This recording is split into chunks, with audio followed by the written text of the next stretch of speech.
Hello, this is Dr. Robert Bartosh of Proactive Wellness and Injury Center, and our ongoing discussion regarding food additives that literally kill the brain. Today we want to focus on two additional ones, one of which I'm sure that most of you, even if you're reading the labels, have not seen it listed. However, if you have eaten artificially flavored butterscotch foods or butter flavored foods, chances are you've ingested it. And it's known as diacetyl or diacetyl.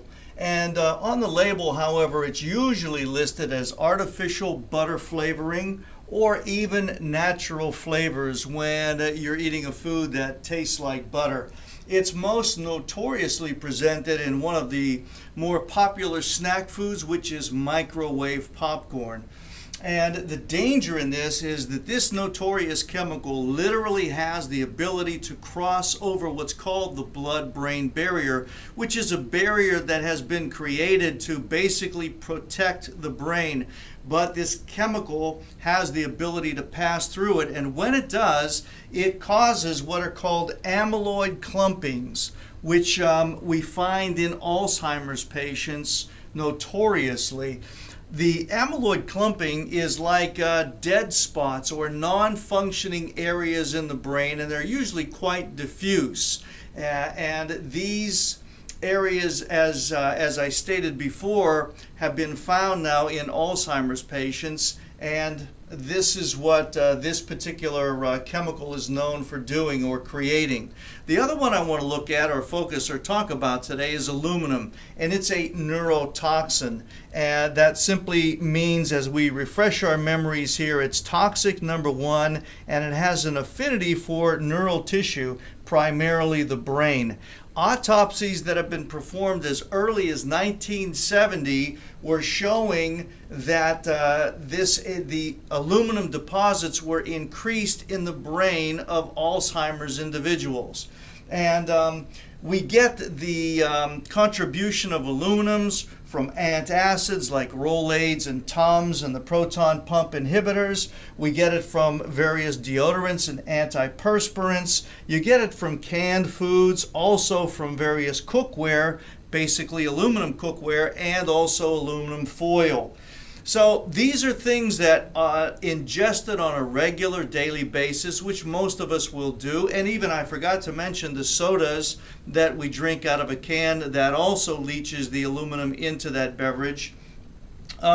These chemicals have a way of building up, and progressively causing these problems in individuals. You know, at an age of 30, ingesting these chemicals, you may think that you're not ever going to succumb to these things, only to find out 30 years later that now you've been diagnosed with Alzheimer's, perhaps as a result of the foods or the chemicals that you have ingested over time. So the question now that is asked is, well, what can you do about these things? Well, when it comes to the diacetyl, these artificial butter flavorings, the better thing to do is to stay away from artificial or imitation and go with the real deal. Stay away from the microwave popcorn and start using the air poppers, or make your popcorn on the stove as they did in the past, only this time using perhaps coconut oil, which is very, very good for the brain. Also, with the aluminum, you can stay away from the antacids. You've got to ask yourself this question and find out what's causing my stomach to be upset. That's a better way of dealing with it than treating the upset stomach all the time with a Tums or a Rolaids. Go to a doctor that can discover what it is that's giving you the propensity of indigestion. For the deodorants, look for deodorants or antiperspirants that don't have the aluminum in them.